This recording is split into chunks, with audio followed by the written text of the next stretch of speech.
morning, everyone.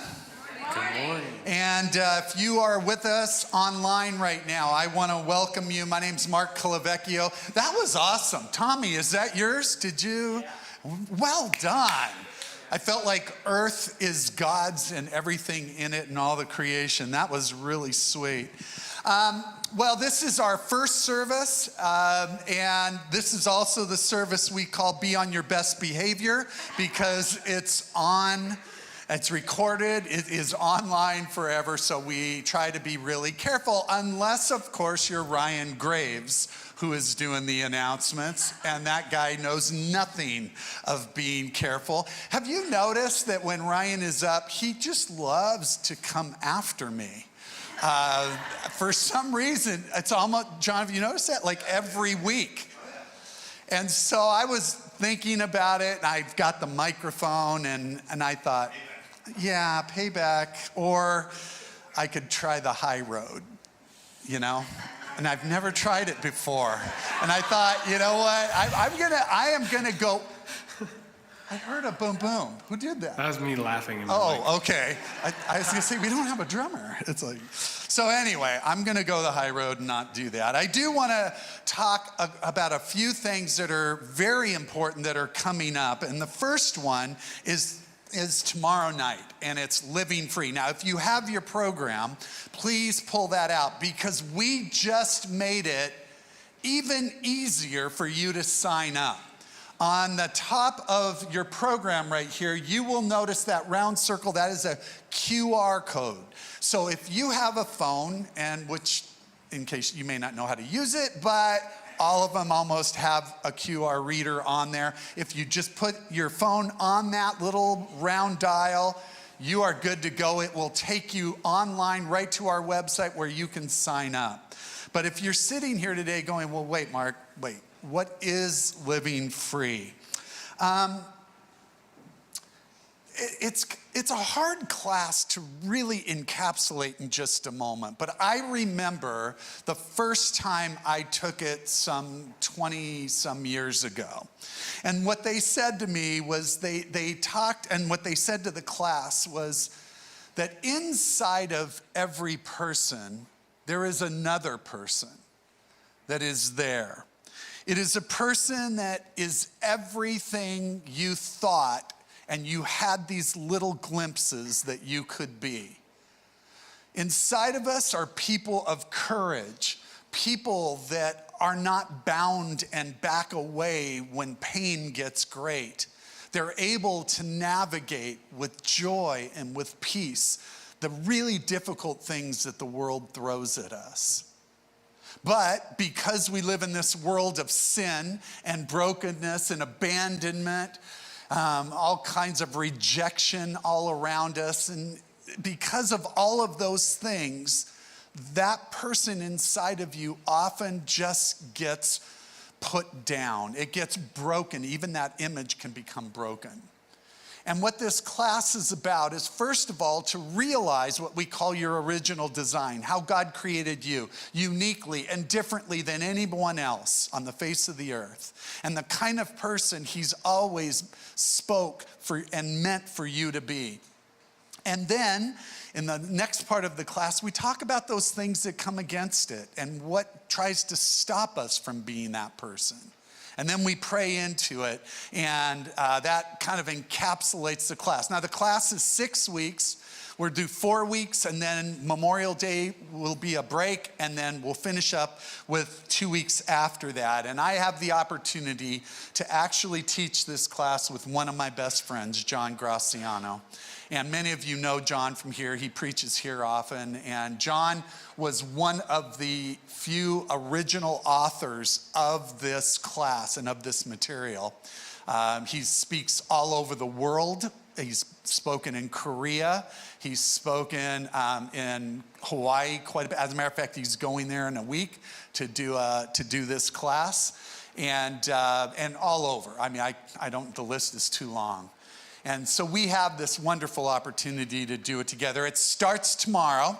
We're trying to hold the cost way down. Normally it's been $30 just for materials, because there's a lot of materials. Max, The beautiful Max Gaver, my assistant.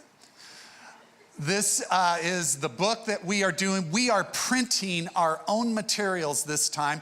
I would just ask to consider bringing a notebook if you would like one, because there's probably about 150 pages in it, and that is all helping us keep the cost down. And the other thing I want to say about the cost, here at Newbridge, we say never ever let anything we do stop you from coming for cost. We will always provide scholarships if that's a hardship. So just plan on coming, register. If you don't know how to do the QR thing, just stop at Connection Central. Janet is out there right now, and she is waiting to help you. Could you hold that for me again? Thanks. Next week, don't forget, I'm giving you the heads up, Mother's Day. Woo, woo, woo, woo. Wow. Okay, let's get really excited. In 6 weeks? Father's Day.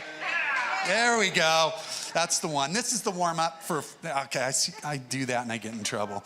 Mother's Day, just remember, if you are bringing mom or you are a mom next week, come early. Our cafe is all free and wide open to you.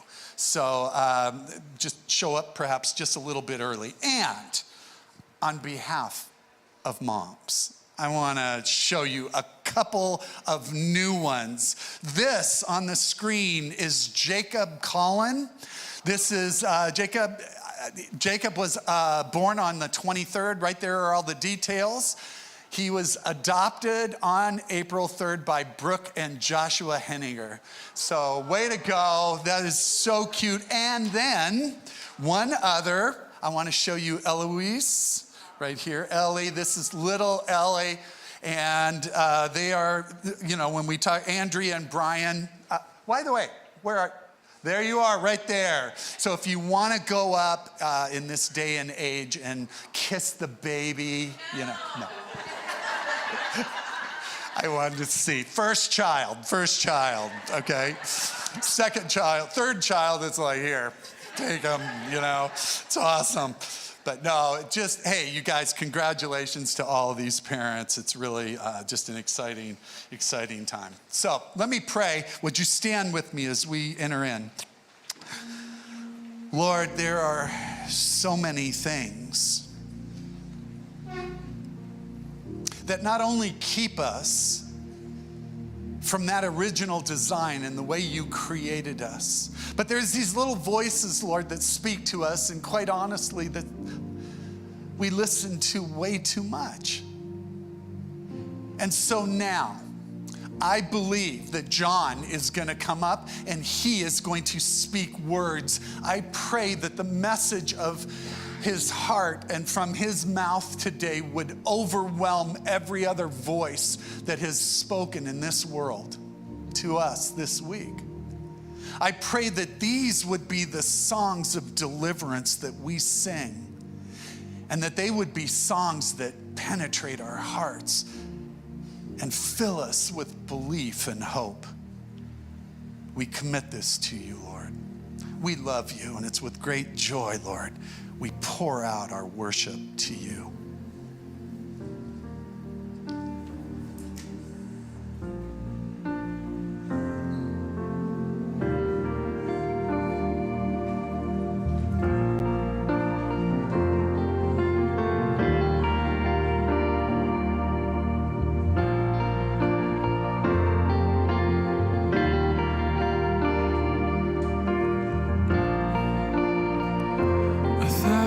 Times I've failed, still your mercy remains. Should I stumble again, I'm caught in your grace. Everlasting, your light will shine when all else fades. Never ending, your glory goes beyond all fame. In my heart, in my soul, I give you control. Consume me from the inside out, Lord. Let justice and praise become my embrace. To love you from the inside out.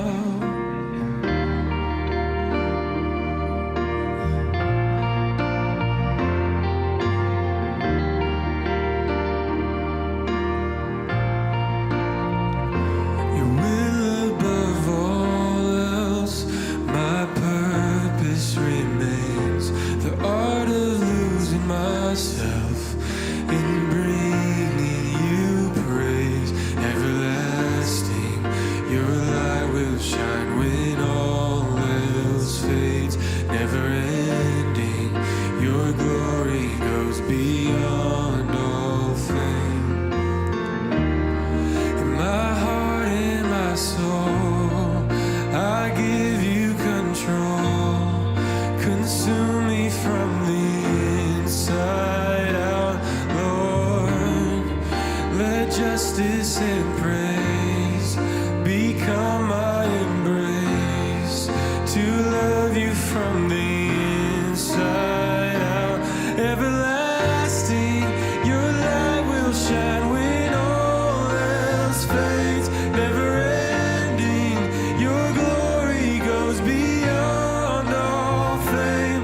And the cry of my heart is to bring you praise from the inside out, Lord. My soul cries out. Everlasting, your light will shine when all else fades. Never ending, your glory goes beyond all fame.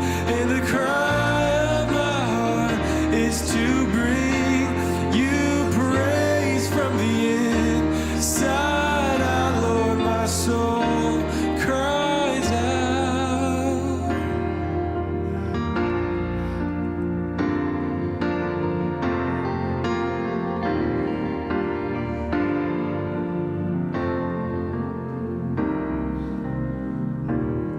In my heart and my soul, I give you control.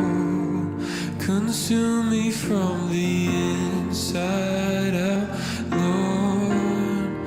Let justice and praise become my embrace, to love you from the inside out. Everlasting, your light will shine when all else fades. Never ending, your glory goes beyond all fame. And the cry of my heart is to bring you praise from the inside out, Lord. My soul cries, sing everlasting, everlasting, your light will shine when all else fades. Never ending, your glory goes beyond all fame. And the cry of my heart is to bring you praise from the inside out, Lord. My soul cries out from the inside out, Lord. My soul cries out from the inside out, Lord. My soul cries out. Everlasting, your light will shine when all else fades. Never ending, your glory goes beyond all fame. And the cry of my heart is to bring you praise from the inside out, Lord. My soul cries out.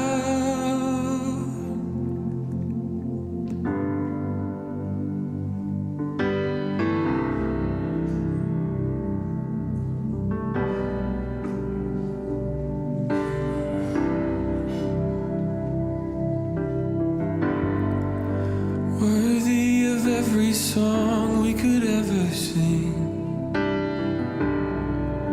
worthy of all the praise we could ever bring, worthy of every breath we could ever breathe. We live for you.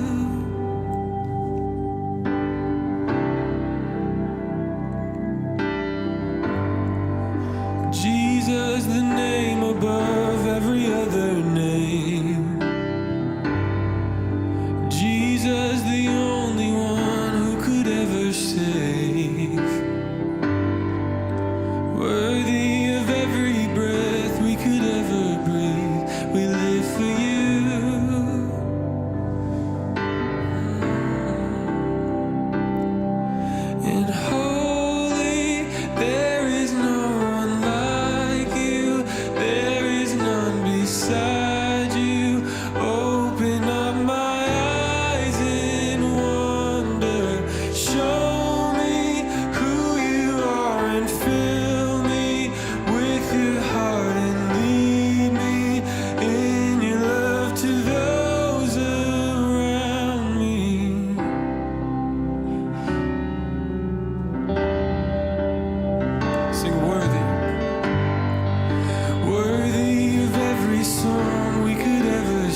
could ever bring. Worthy of every breath we could ever breathe. We live for you.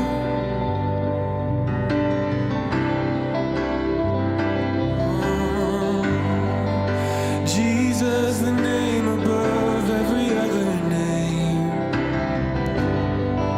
Jesus, the only one who could ever save. Worthy of every breath we could ever breathe. We live for you. Oh, we live for you. Sing holy and holy. There is no one like you. There is none beside you. Open up my eyes in wonder. Show me who you are and lead me with your heart and lead me in your love to those around me. Holy, there is no one like you. There is none beside you. Open up my eyes in wonder. Show me who you are and fill me with your heart and lead me in your love to those around me.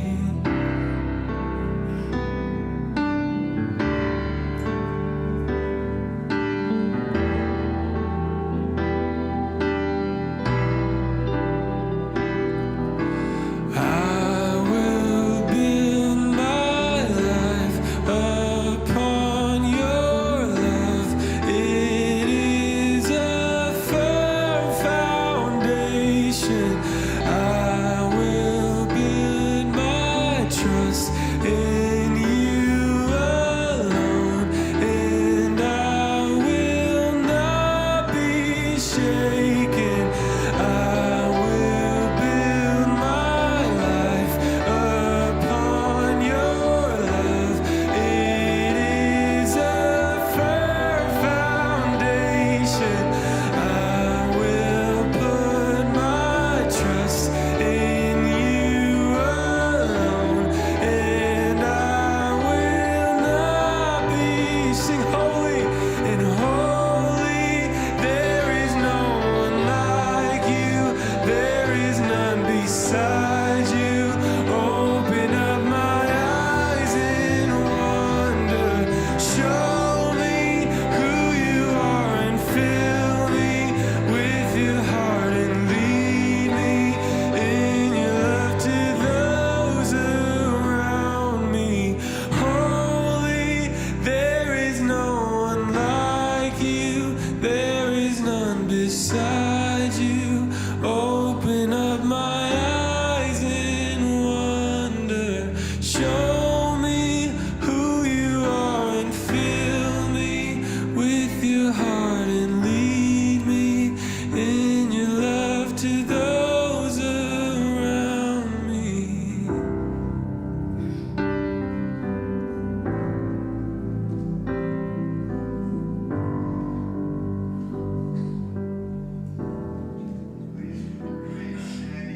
Enjoy the reading of our scripture for today. Proverbs 3, 5, and 6. Trust in the Lord with all your heart, and do not rely on your own understanding. In all your ways, know him, and he will make your paths straight. You may be seated. Thanks. Father, our great God, Lord, I come and I just confess that these verses are far easier for me to say than they are to live.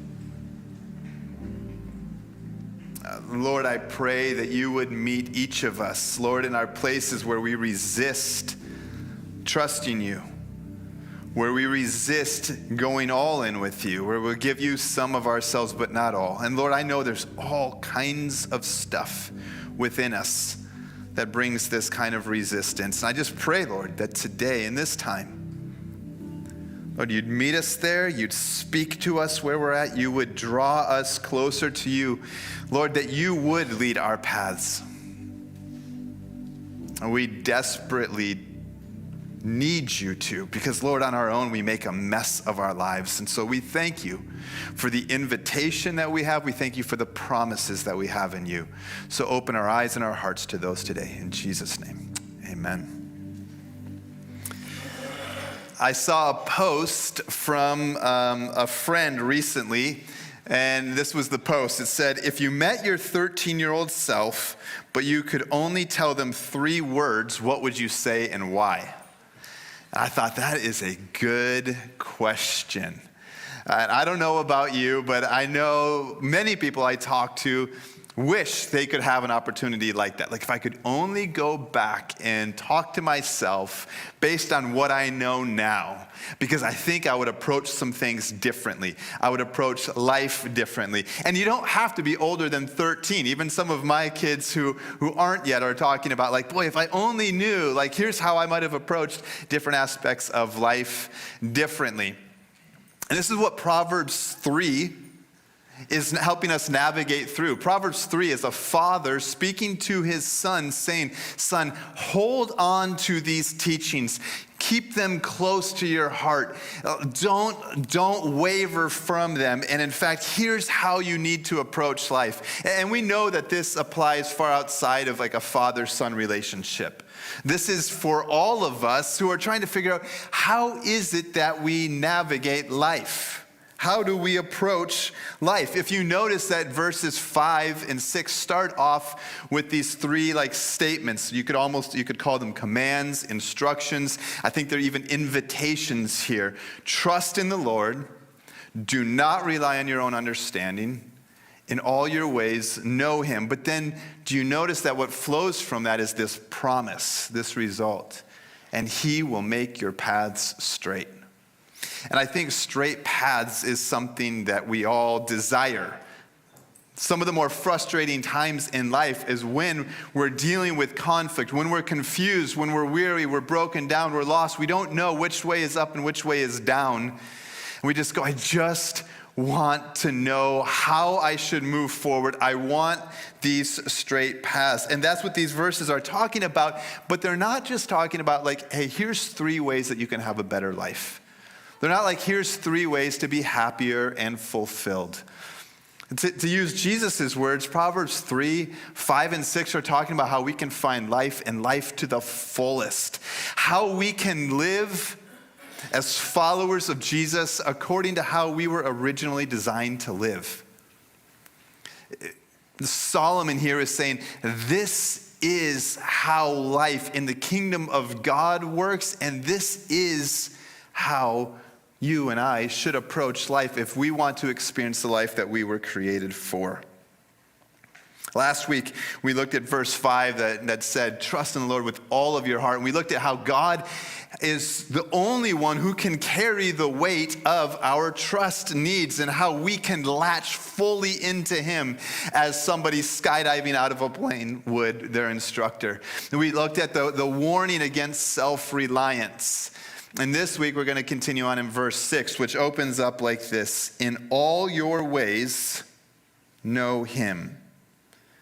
Before we get to this phrase, know him, and what that means, I think it's important again to look at this subtle and maybe not so subtle clause there that's in all your ways.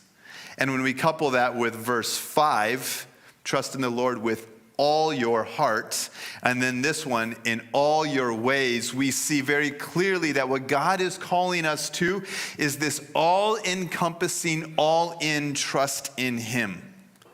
In all of your ways, know God.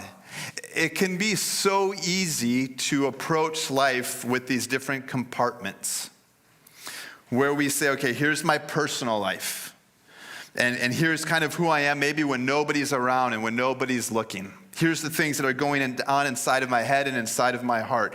Here's my family relationships, and that might be a spouse. It might be a parent. It might be a brother or a sister, a child. That we talk about like our close relationships, our friendships, our classmates, our teammates, our coworkers, our neighbors.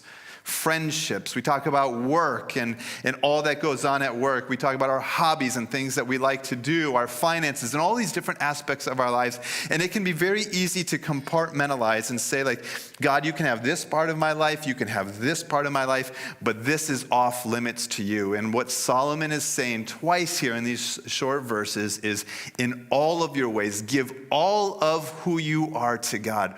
Go all in with him. Know him in every sphere of your life. Now, what's interesting is when you heard this verse, you might have started to say it in a differently, because maybe you've heard it or you've memorized it differently. Like sometimes we'll see it in all your ways, know him, but then there's also in all your ways, acknowledge him. Maybe you've heard it. Or in all of your ways, submit to him. These are all different ways that we've probably heard this verse. And so you might say, well, why? Why these different words? What's going on there? What's going on is that words are containers of meaning. Right? Like linguists would talk about the semantic range of words. Like depending on the context and some of the different surrounding words, they're going to take on or bring in different aspects of their meaning. Like this week, I was walking by Helen in the office, our Kids Bridge director, and I walked by her and she goes, "Hey, John, hey, I like your drip today." And I'm like, "You like my drip? Okay." So then I'm like, is my nose? Nope, nothing's dripping there. I didn't just brew some coffee, so I know she's not talking about drip coffee.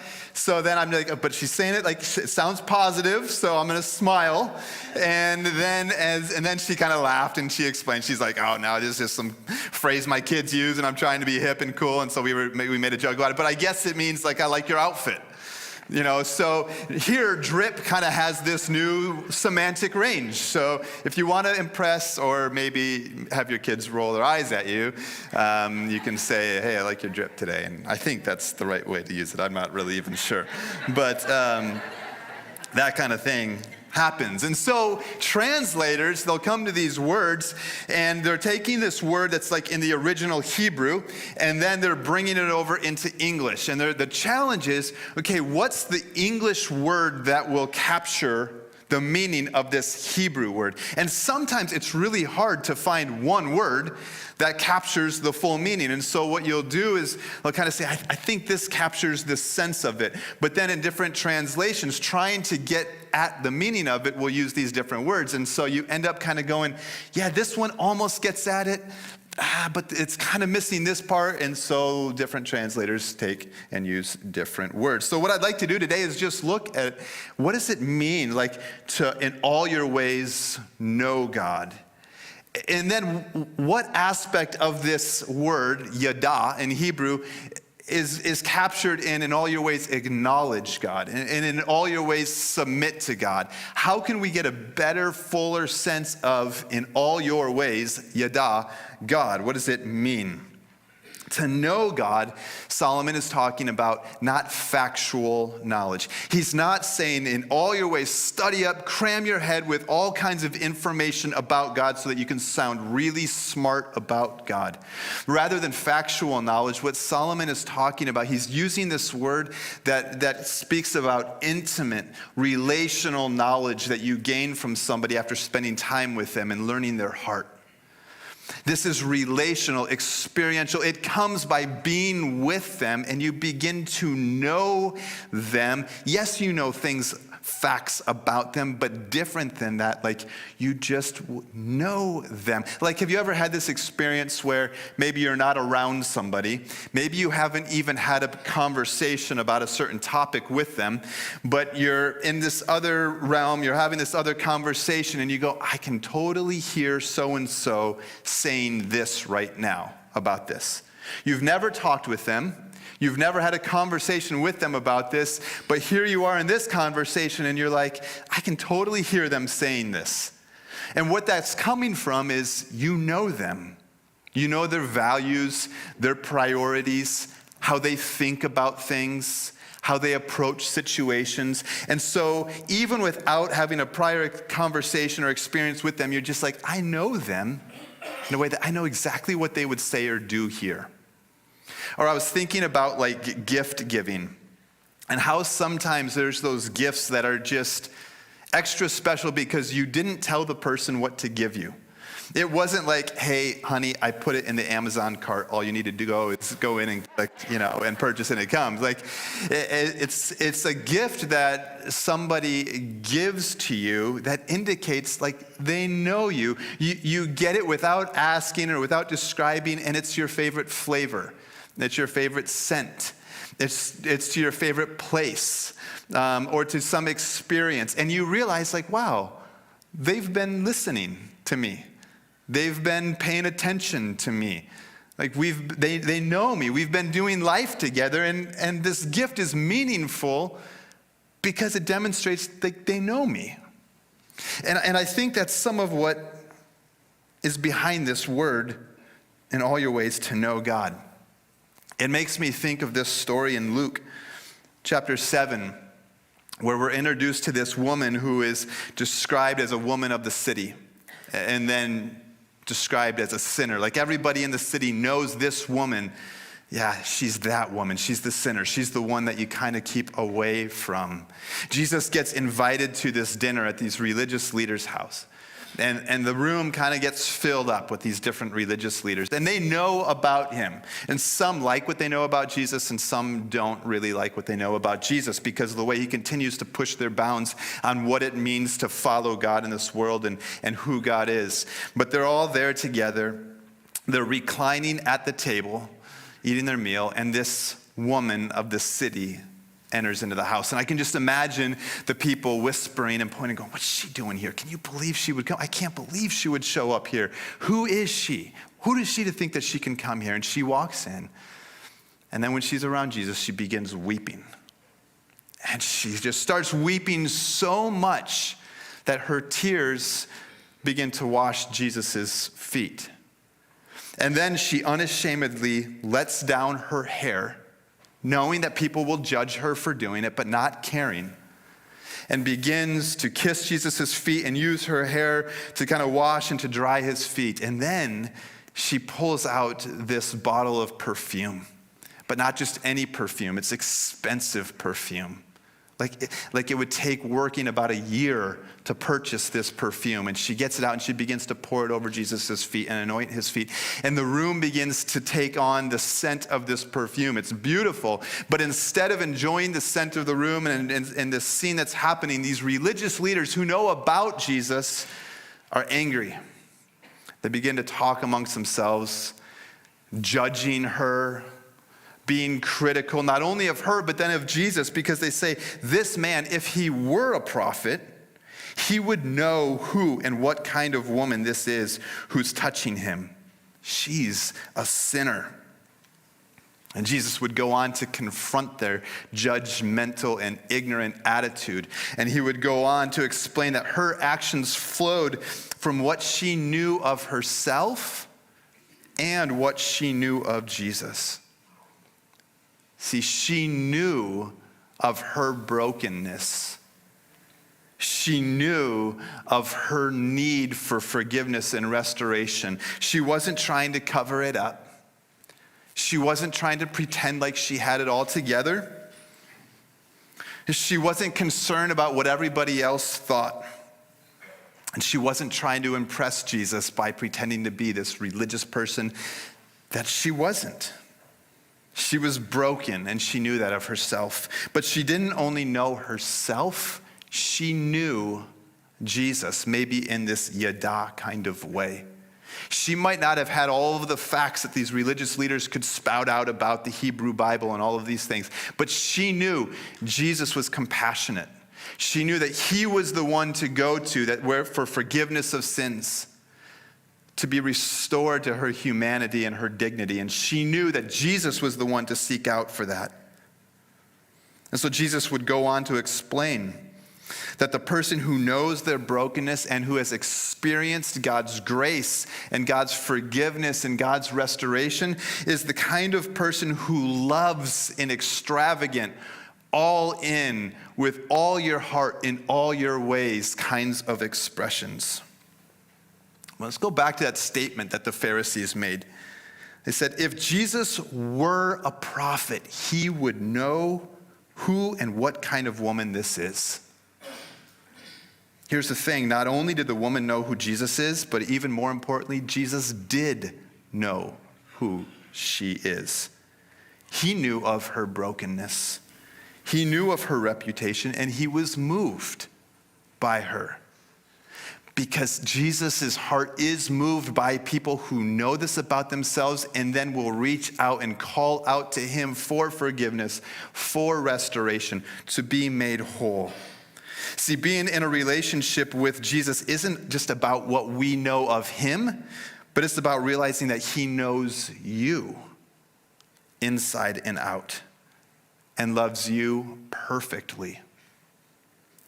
And that he desires to bring healing. He desires to bring freedom from addiction. He desires to restore what's broken and what has been lost. He desires to remove your shame and your guilt so that you can live in the freedom of who he originally designed and created you to be. This is what I think in all your ways know him is. Everything that I know about you, God, and by being with you, I bring into every sphere of my life so that you, Lord, can totally change and restore everything that is broken, every part of who I am. And this is part of why we're so excited. We keep talking about this Living Free class. If you weren't here for the announcement, let me just remind you, it's not too late to sign up. And part of why we're so excited about this is because this is what this class is to go and to discover and to explore those pains, those hurts, those strongholds, the things done to us, the things that we've done to make a mess out of our lives. And to invite Jesus into those places that we might find freedom through his forgiveness. And that we might be able to walk in this freedom in the life that he created and originally designed us for. And we're excited about that. See, it seems that part of what knowing God in all your ways is about is inviting him into every sphere of life and going, I totally know what he would say in this moment. I totally know what Jesus would have me to do in this moment. And so in all of those, man, I'm all about applying that into the situation, which just makes me think of a couple of questions I think would be helpful for us to think through now and later. One question it makes me think of in myself are there any parts of my life that I've compartmentalized off from God? I've said, not in all my ways, God. Most of my ways, but not all. So there's one question. The other is, do I approach knowing God more as an object to be understood or as one to grow in relationship with? Am I happy to fill my mind with facts about God? But rather, am I willing to get to know him by spending time and relationally being with him and understanding that this is a relationship to grow in, not just facts to obtain about the object, about the person. But I think there's other aspects of what yada, in all your ways, means in this, which is why we sometimes use the words, in all your ways, acknowledge him. Now, there's different kinds of acknowledging somebody, isn't there? There's the head nod, like, hey, I see you. And there's a finger point, like, hey, what's up, man? You know, so that's acknowledging, right? We've got with our kids, or when you're teaching kids how to interact with adults, it might be things like they walk by and you go, whoa, whoa, whoa, hold on. Did you hear what they said? Okay, respond, tell them thank you. Ask them how their day went. You know, and like trying to acknowledge that person who just said something to you as you walked right on by. Stop and pay attention to them, right? But then there's a different kind of acknowledging too. Maybe you've had this experience. You're driving down the road, maybe a little bit faster than is recommended by that white sign, and you see this car that's off on the side of the road. It's a certain kind of car because not every car would you acknowledge like this. But this car, you see it and you acknowledge that car's presence by slowing down, by checking to make sure that your seatbelt is on, setting your cell phone down. That acknowledgement is a different kind of acknowledgement because you go, that person has authority. That police officer has the authority to pull me over and to give me an expensive ticket, and my insurance rates are going to go up. And so acknowledging is more than a head nod at that point, at least if you're smart. It's more than a head nod. It's like, oops, I'm slowing down. I'm altering my behavior because of your role and your authority. Now, let me just clarify. I'm not saying that that God is like a police officer on the side of the road just waiting to bust you and pull you over, okay? That's not what I'm saying. I'm saying that there's a kind of acknowledging that is like, wow, like I'm going to live differently because I acknowledge you. You're here. I know what your authority means. I know what your character means. And so when we talk about this acknowledging in all your ways, it's saying, God, I know that you are just, that you are merciful, that you are gracious, that you are where wisdom is, that you are where power is, that you are where truth is. And so I place myself underneath that. And I don't just alter my behavior, like I slow down so I don't get in trouble. But Lord, I want you to totally reorient my heart as I live this acknowledged life. You are God, I am not. You are truth, this is not. You are the way, I don't know the way. And so I acknowledge that by placing myself under your authority and altering and saying, change my heart, that in all of my ways I would live this acknowledging you kind of life. There's this woman named Hannah, and you can read about her in 1 Samuel 1 and some of the chapters following. Hannah was one of two women married to a man named Elkanah. And this other wife was able to pop out babies like crazy whenever she wanted to, and Hannah could not. Hannah desperately wanted a child, but she couldn't. She couldn't have one. And her value and her identity and her purpose and her maternal instinct and desire to have a child and not be able to have one left her often just in great sadness and sorrow. Often just wondering God, when will you give me my heart's desire? And so every year she would go to the temple and she would go there and she would weep and she would cry and she would ask God for a child, and she wouldn't eat out of just this deep sadness and this deep desire to have a child. And this other woman would go ahead and remind her over and again that she couldn't provide, that she couldn't have these babies, that she wasn't as good or as important as she was because she could bring children into the world. Why would God seemingly reward this other woman who seems so wicked and not Hannah? For years, that wasn't clear to Hannah. Trust in the Lord with all your heart and do not rely on your own understanding. What a hard verse to live out. And maybe you know that feeling. There's something I so desperately want from you, God. I want to see you change this. I want to see you answer this. I want to see you provide, and you're not, and I don't get it, and it's going on and on and on. And Lord, it doesn't make sense to me. I don't understand. That's what Hannah's feeling. But one year, that would change. She's there at the temple. She's praying and she's begging God for a child. She's with Eli, the temple priest, and she prayed and she prayed and she's weeping. And then in verse 11, chapter 1, it says, making a vow, she pleaded, Lord of armies, if you will take notice of your servant's affliction, remember and not forget me, and give your servant a son, I will give him to the Lord all the days of his life, and his hair will never be cut. Hannah so badly wanted a son that she promises God that if he'll give her a son, she's like, he's yours for all the days of his life. I just want to be able to have this son. I was challenged to read in verse 19 in that same chapter that the next morning after going to the temple and praying and asking this, it says that she got up and she was worshiping God with her husband. And sometimes it's so hard to get up into worship in the midst of the disappointment, in the midst of the pain and the discouragement. I thought, I want a faith like that will get up and worship even in all of those mix of emotions. Hannah, I see living out Proverbs 3, 5, and 6 here as she gets up and worships. And God heard her cry, and for whatever reason at this time, God gave her a son.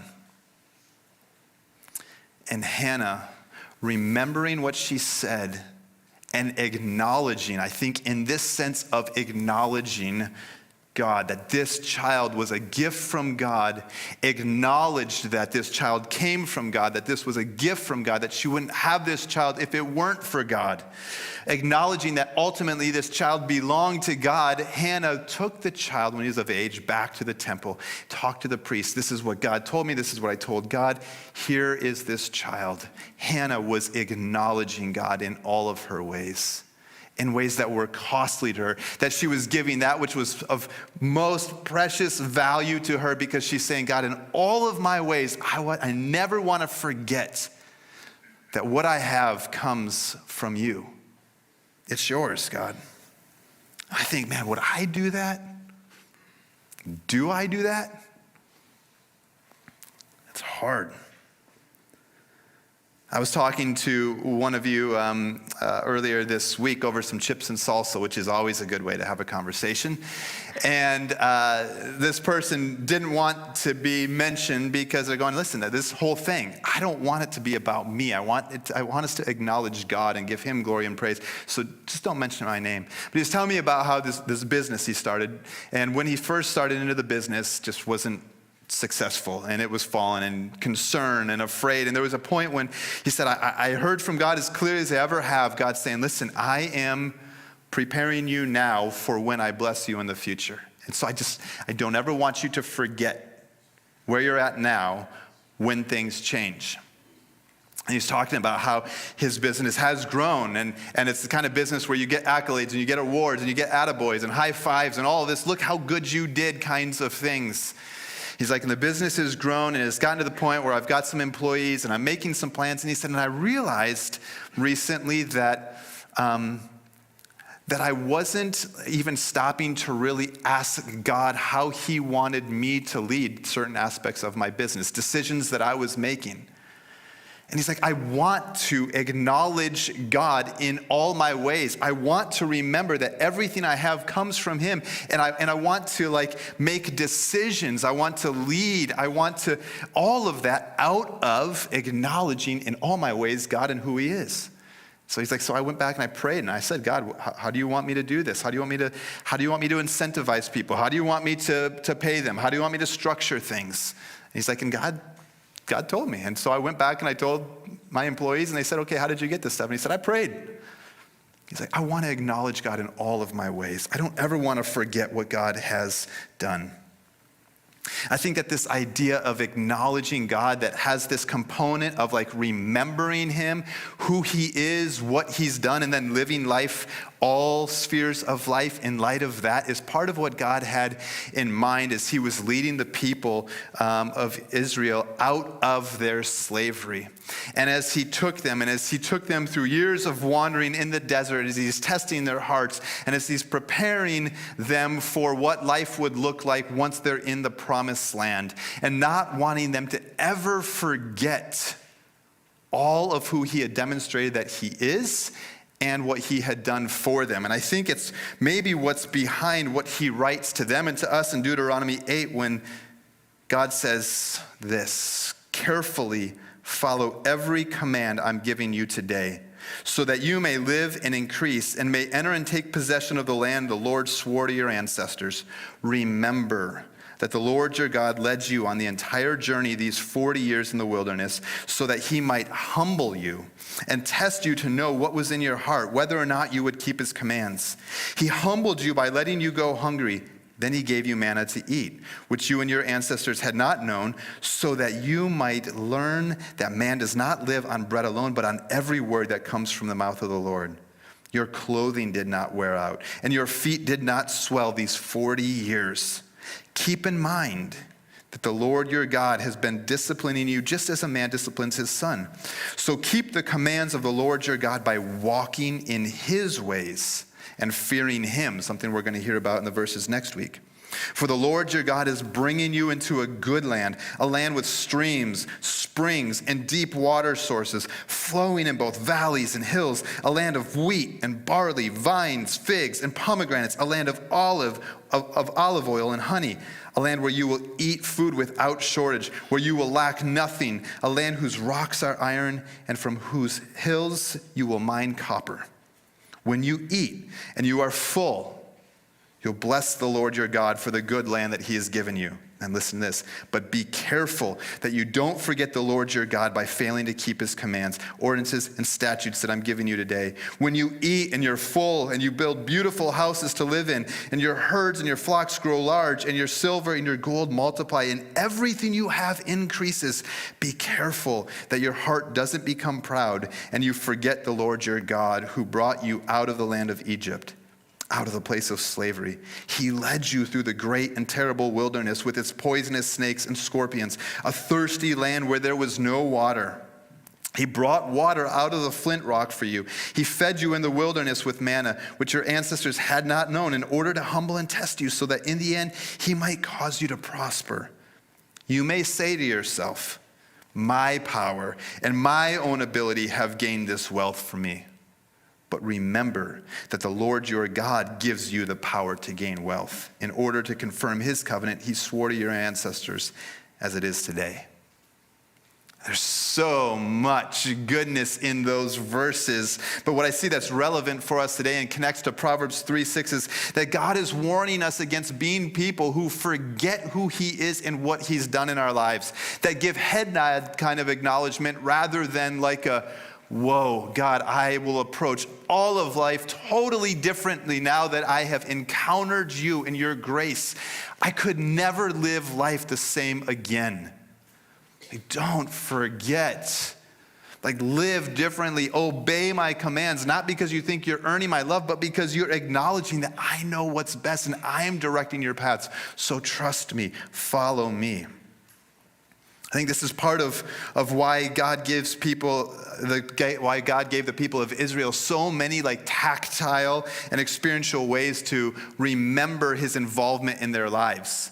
Like why he gave them certain festivals, certain meals, certain holidays, certain things that they would wear on their heads or on their garments. So they would always be remembering so that they could live this life of acknowledging God in all of their ways. I think it's why we see people throughout the Old Testament stopping and building altars in certain places when they would, to remind themselves and everybody else of what God did in that place at that time. So that people would remember, this is who God is. This is how he delivered us. This is how he provided for us. This is how he protected us. And I'm going to build this, and anytime people come by, I want them to stop and acknowledge and be reminded of who God is and kind of reorient their lives around him so that they would acknowledge him in all their ways.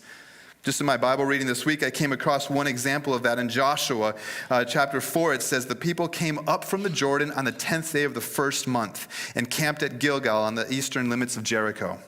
Then Joshua set up in Gilgal the 12 stones they had taken from the Jordan. And he said to the Israelites, in the future, when your children ask their fathers, what's the meaning of these stones? You should tell your children, Israel crossed the Jordan on dry ground. For the Lord your God dried up the water of the Jordan before you even had to cross over it, just as the Lord your God did to the Red Sea, which he dried up before us until we had crossed over it. This is so that all the people of the earth may know the Lord's hand is strong, and so that you may always fear the Lord your God. Again, something that's going to come up in next week's verse. It's like when you build these altars, you're not giving a head nod to God. You're acknowledging who he is, and every time they are reminders of that. Which brings to question, I think, something that would be helpful for us to consider. What kind of altars do I need to build into my life that will remind me of who God is and what he has done? So yes, there are things that we do on a regular basis, spiritual practices like reading the Bible, prayer, Bible memorization, solitude fasting, serving, things like this, right? That these are regular ways that we get to know God and walk with him. But I think sometimes it's helpful for us to also kind of have these altar kinds of things that we do where we acknowledge God in some particular times and spaces. And so that could be things like if you're artistic, maybe you paint a picture. You draw something, you write a poem, you journal your Bible, you get a tattoo, and it reminds you of something. Take me with you if you do. And so you remember this. It might be some kind of like, you make an anniversary out of something, and you make a special celebration, a meal that you eat, and you say, remember when God did this for us? Let's never forget, and let's revisit this. And we hang this in our house, and it reminds us. It's this altar that we acknowledge God every time we see it. And we don't acknowledge him with a head nod, but we go, that's right, that's true, that's who he is. So now I live my life differently. In all my ways, I acknowledge him. One of the ways that we'll do this in living free is these I am statements. After digging through, here's the strongholds in my life, here's the pain, but here's how God has forgiven me. Here's how God is setting me free. Here's how God is healing me and restoring me. And here's how God sees who I am. Not what other people say, not other things that have been done to me, but here's who I am. And so there's this I am statement that I write, and I never forget. I acknowledge what God has done, and it's kind of this statement that I can hold on to and remember and return to whenever it is that I doubt or I fear or I forget. But there's still this aspect of like, in all your ways, yada, God, that's still missing a little bit, so we use this word submit. Because this reminds us that to trust God in these kinds of ways often means going against some of the natural inclinations of our hearts.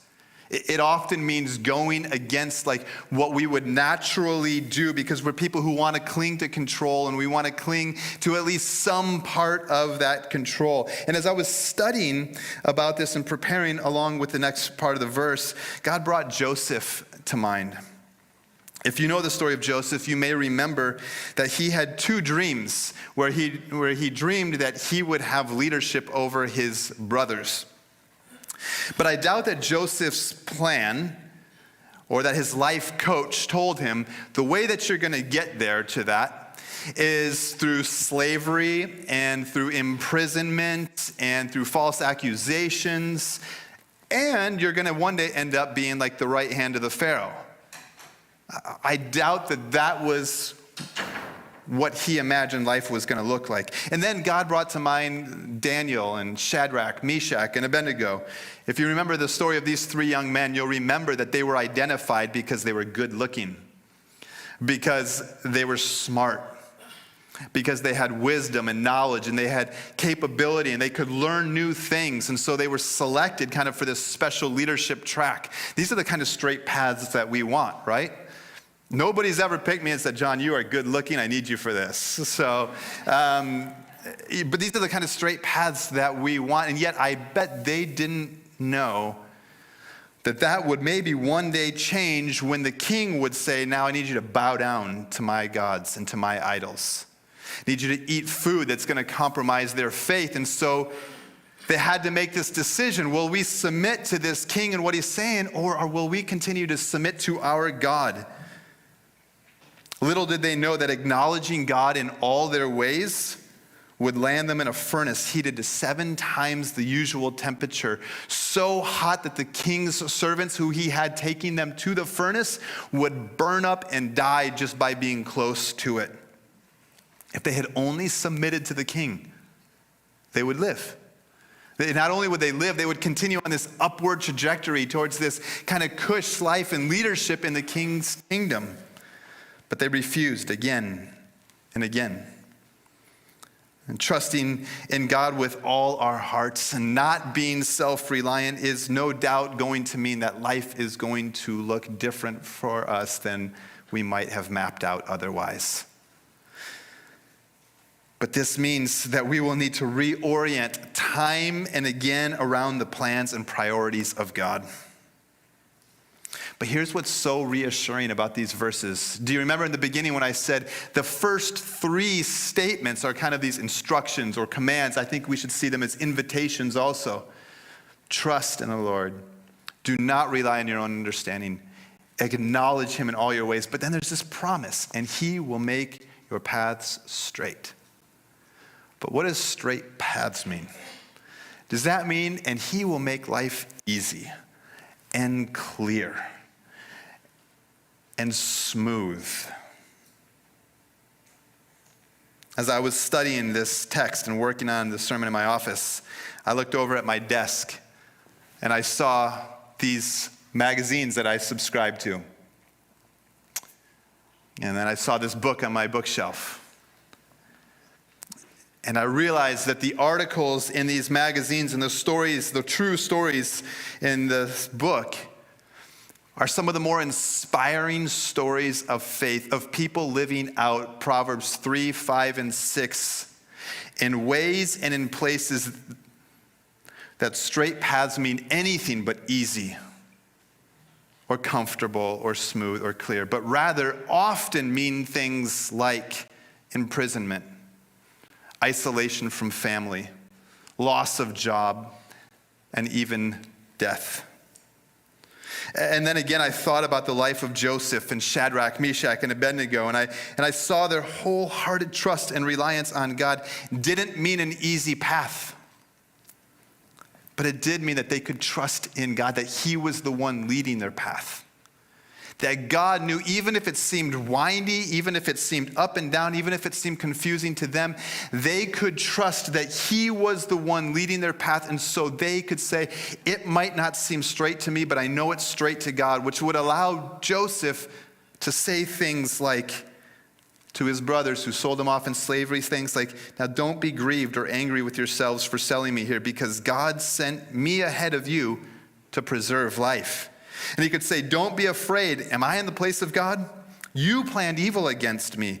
God planned it for good, to bring about the present result, the survival of many people. Therefore, don't be afraid. I will take care of you and your children. And he comforted them, and he spoke kindly to them. See, straight paths did not mean an easy path for Joseph in any way.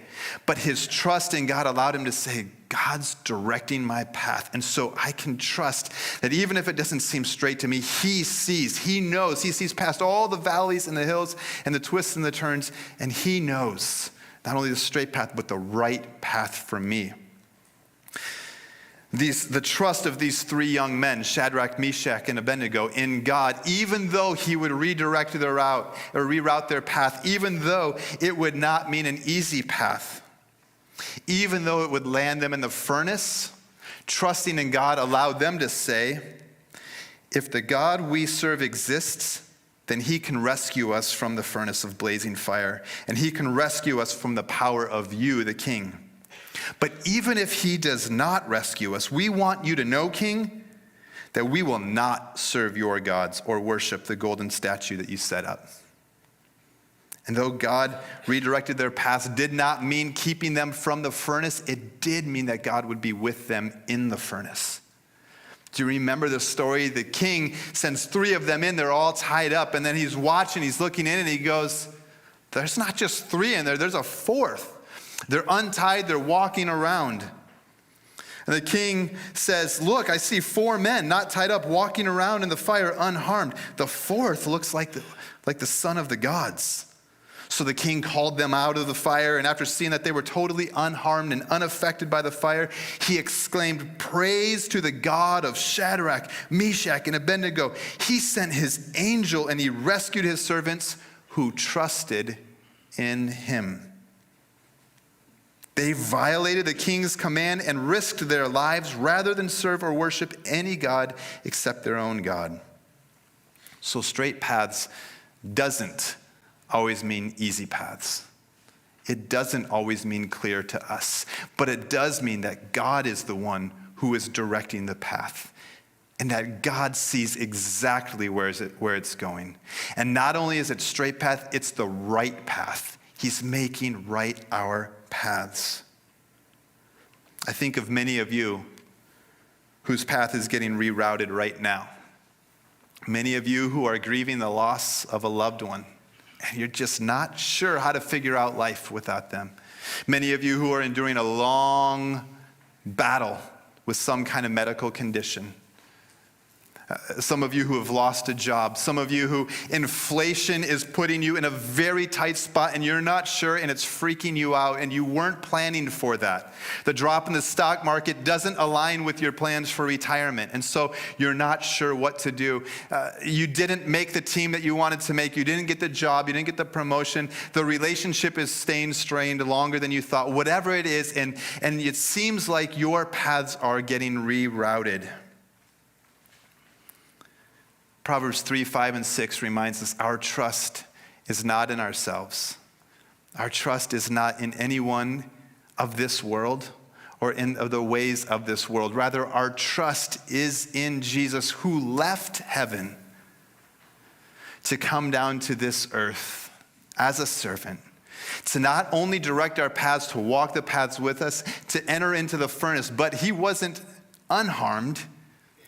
He was harmed. He would die on the cross for us, taking all of our sin, all of our shame, all of our guilt, all of our brokenness upon himself. He would show the scars to prove it. But not only would he do that, he would raise from the grave victorious, so that there is freedom, so that there is victory, so that there is healing and restoration and hope and trust in him as he navigates, as he reroutes, and as he leads us and makes our paths straight. The question is, will you allow God to reroute your path? Will you trust him with all your heart, in all your ways? Will you know him? Will you walk with him? Will you relate with him? Will you acknowledge him, not with a head nod, but totally reorienting all of life around him? Will you submit to his ways? And will you allow him to take you by the hand as a loving, gracious father and walk with you through the windy, through the up and the down, as he makes your path straight? When we gather each week, this is what we're doing as we sing the songs, because sometimes the songs remind us. They remind us of who God is.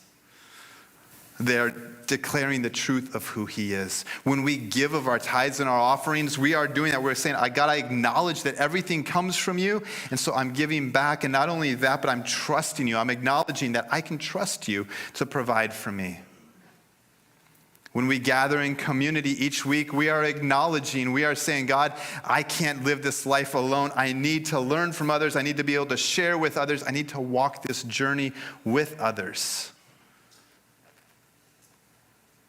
When we take communion, we're acknowledging that it's only in Jesus that we can trust, the one who came and laid down his life for us. I'm going to have the band come out. And here's what I'd like to invite us to do. Before we take communion, before we begin to sing these songs, I've got just a reflection question for us to bring before the Lord in prayer. And we're just going to have a little bit of space for you to spend some time praying this through and listening to God. Asking God questions like, Jesus, what do you want to show me about where I'm not living my life out of what I know about you? Where I'm not acknowledging you and where I'm resisting submitting to you. And so just ask and allow him to speak into that. And God, how are you rerouting my path? And help me to trust you to make my path straight. And then after that, I would love to have you just make your way to the communion tables. There's stations. There's 2 up here. There's 2 kind of back there. And then there's 2 in the back. You can go at any point when you're ready to do that. Remember that the cracker and the juice are stacked together. So you can just take, one little set of 2 cups out. If you'd prefer not to go to that and you'd prefer the prepackaged ones, we have them right here in the tech booth area for you to go get those as well. Let's spend some time reflecting and singing these truths as we prepare for communion. Can I start us off in prayer?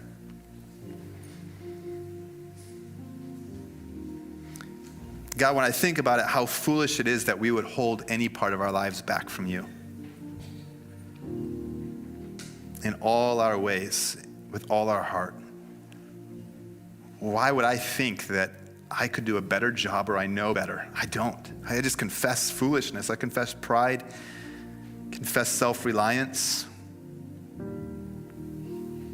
Oh, Lord, thank you that not only are these verses commands, but they're invitations from you to walk with you, to know you, to live the life that you originally created and designed us for. So would you speak into these questions that we're asking of you right now? And not only now, but as we explore them this week, as we discuss them with our life group, with our family, with our friends and roommates, speak into them, Lord, that we, in all of our ways, would yada you, and that you will make our paths straight.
There's a grace when the heart is under fire.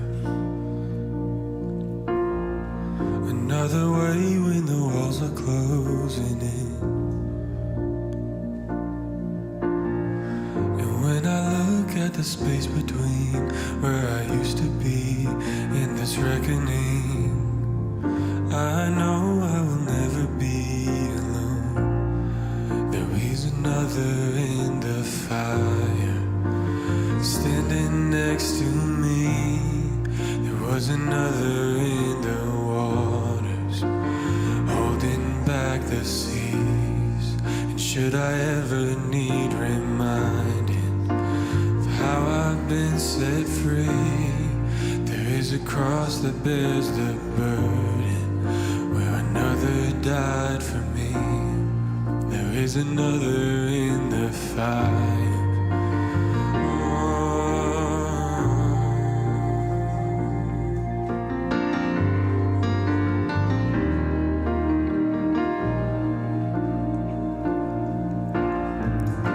My dead left for dead beneath the waters.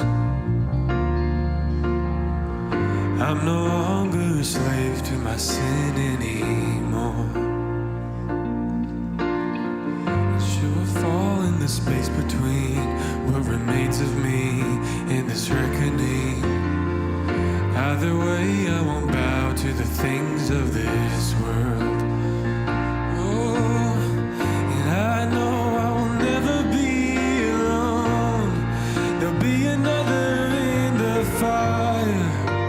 standing next to me, there is another in the waters, holding back the seas. And should I ever need reminding what power set me free, there is a grave that holds nobody, and now the power lives in me. There is another in the fire.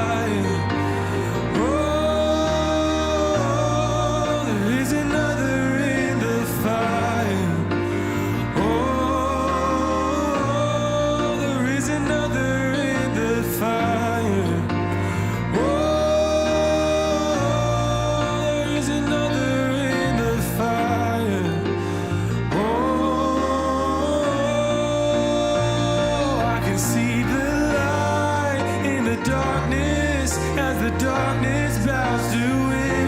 I can hear the roar in the heavens as the space between wears thin. I can feel the ground shake beneath us as prison walls cave in. Nothing stands between us.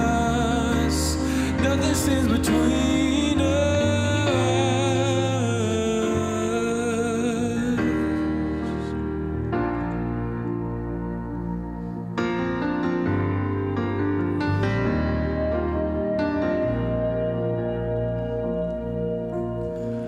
There is no other name but the name that is Jesus. He who was and still is and will be through it all. So come what may in the space between all the things unseen and this reckoning, I know I will never be alone. Oh, and I know I will never be alone. There'll be another in the fire standing next to me. There'll be another in the waters holding back the seas. Should I ever need reminding how good you've been to me, I'll count the joy come every battle, 'cause I know that's where you'll be. I can see the light, I can see the light in the darkness as the darkness bows to win. I can hear the roar in the heavens as the space between wears thin. I can feel the ground shake beneath us as prison walls cave in. Nothing stands between us. Nothing stands between. There'll be another in the fire standing next to me. There'll be another in the waters holding back the seas. And should I ever need reminding how good you've been to me, I'll count the joy come every battle, 'cause I know that's where you'll be. I'll count the joy come every battle, 'cause I know that's where you'll be.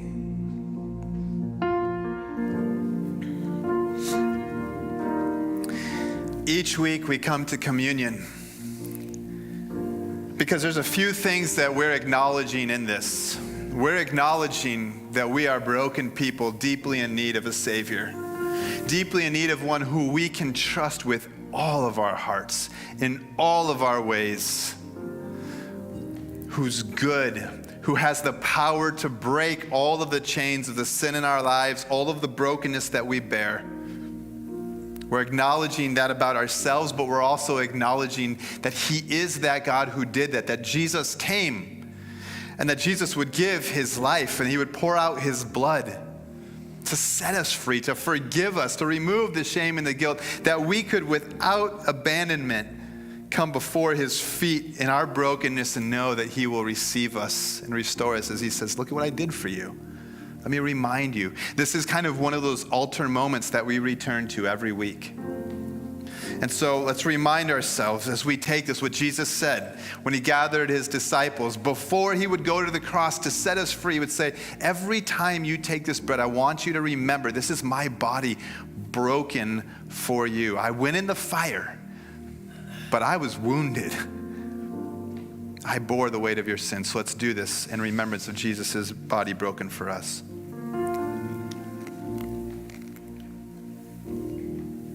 And as we drink the cup, we're reminded that Jesus poured out His blood for the forgiveness of sins, that all who would trust in Him with all their hearts and not lean on their own understanding, but in all our ways acknowledge Him, that He would make straight, He would make right our paths by taking our sin upon Himself and giving us His righteousness. So let's drink in remembrance of that.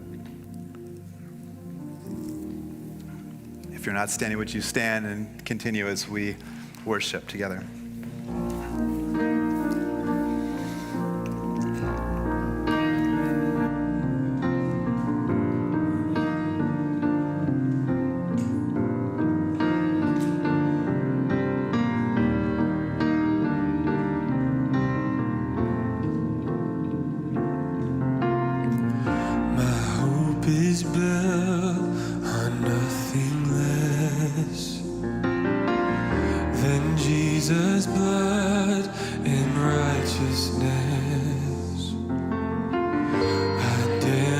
trust the sweetest frame, but only trust in Jesus' name. Let's sing that again. My hope is built on nothing less than Jesus' blood in righteousness. I dare not trust the sweetest frame, but only trust in Jesus' name. Christ alone, cornerstone, weak made strong in the Savior's love. Through the storm, He is Lord, Lord of all.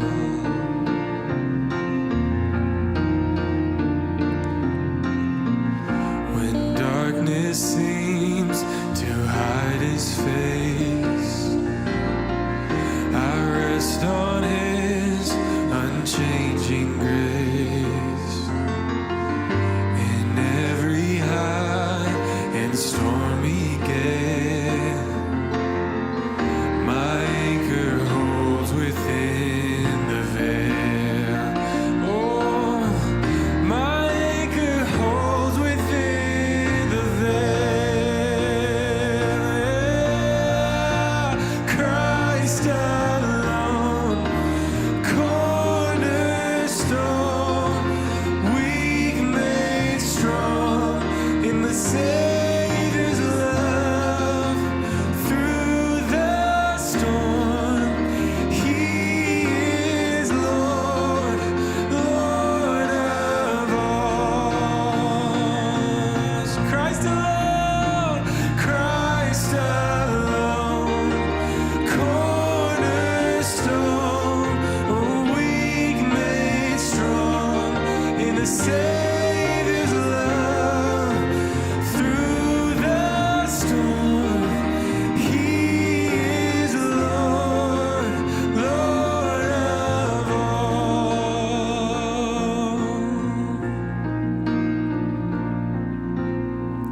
When He shall come with trumpet sound, oh, may I then in Him be found, dressed in His righteousness alone,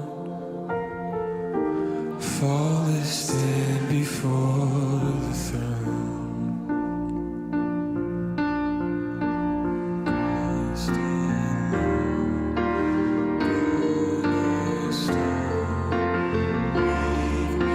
strong in the Savior's love. Through the storm, He is Lord, Lord of all. Christ alone, cornerstone, weak made strong in the Savior's love. Through the storm, He is Lord, Lord of all. Sing Christ alone, Christ alone, cornerstone, weak made strong in the Savior's love. Through the storm, He is Lord, Lord of all.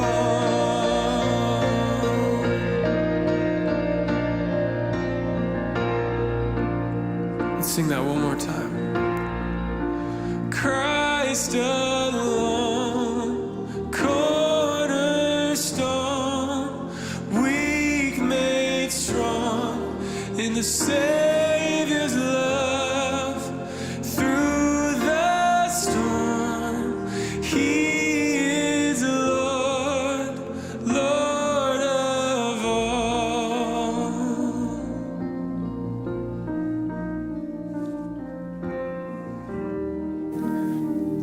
What I love about this verse is this picture of a path. It reminds us that this is a journey. We don't arrive at the place where we say, I've trusted you perfectly and I never need to do it again. But this is a continual walk, a continual journey with the Lord, and He's growing us in it. So as we gather, that's part of what this is. As we scatter, we go to live this out. As we gather in our life groups, we're going to revisit this. And so I want you to look through the reflection questions this week, that you might be ready to discuss them with those in your life. But continue, I pray, to in all your ways, with all your heart, trust, acknowledge, know, submit to Him. I pray that He will be making your path straight and clear to you as you lean into that. If you need prayer, we would love to pray with you. We have people in the 1025 room, which is right outside these doors. Just love to spend some time as you're processing through this in prayer. Have a wonderful week. We'll see you next Sunday.